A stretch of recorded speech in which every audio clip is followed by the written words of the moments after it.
Miss Sid, ano yung mga services na ino-offer nyo doon sa salon? We have all the services na hanapin mo sa isang, ano yun? parang one-stop shop na nga siya. Kulang na lang yung coffee Like shop. ano? Siguro later on, Miss Sid Coffee Shop. So, we all have services. We have gluta services. We have facial, nails, lashes. Kompleto talaga siya. And eventually, magkakaroon na rin ng Miss Sid beauty massage na products. Yes, we do have massage din. Parang ano, ang ganda niya na parang pag nakilala, parang na-visualize ko pag nakilala yung Miss Sid, parang ano, kakaiba siya na one-stop, ano siya, beauty lounge siya na iba, nakakaiba. Yes. Diba? So, yun talaga ang Miss Sid Beauty Lounge. It's not just a typical salons pa na pupuntahan mo. Kasi napipila ka, mag-aantay ka. Kasi parang yung typical na salon ay tagal pa kayo, ano, hindi pa ba matatapos? Mag-headset na lang kayo ako. Diba? May waiting.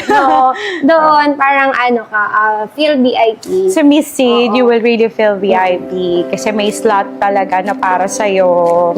And from start to end talaga, you will really feel relaxed, blessed, and beautiful talaga. And ang maganda naman dyan, siguro affordable naman siguro. Yes, of course. Very affordable ang price. O, doon mo na ipapakalat doon sa negosyo mo ang ang inspirasyon para mabago din ang buhay ng iba.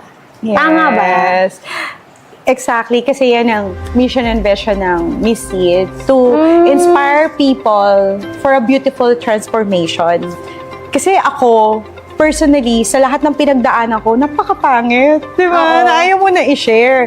Pero because of God's glory and because the Lord saved me, only by His grace, ang ganda ko pala. Diba? Dati I'm full of insecurities eh. Pero ngayon, I really feel confident na talagang, I'm a daughter of God. Yes. Maganda ako. Diba? Parang naging beauty queen ka. Yeah. Tapos hindi ka pa masaya. Diba? Dahil nga kasi yun sa parang pinifeed mo sa utak mo. Ngayon, parang ito is your mission. Yes. Na ginagawa ni Lord para magkaroon ka ng ganitong negosyo and then to share the blessings with other people. So, you will really feel inspired. Tapos ma-realize mo na a lot of things that I have to be grateful for talaga when you go to Miss Sid Beauty Lounge. Tapos, aside from that, meron din ako sinishare sa page ko ng mga vlogs. So, tips ni Miss Sid. And ang desire ko talaga kasi is to share the word of the Lord. So, kada vlogs ko, may sinishare ako mga Bible verses. So, I just explain a bit about it, ganyan, and how paano ko siya ginagawa in my personal life, in my business, ganyan. So, watch kayo, mga ka-beauty, mga ka-Evie Talk, ng mga vlogs ng Miss Sid. So, marami rin tayong matututunan doon. Oo.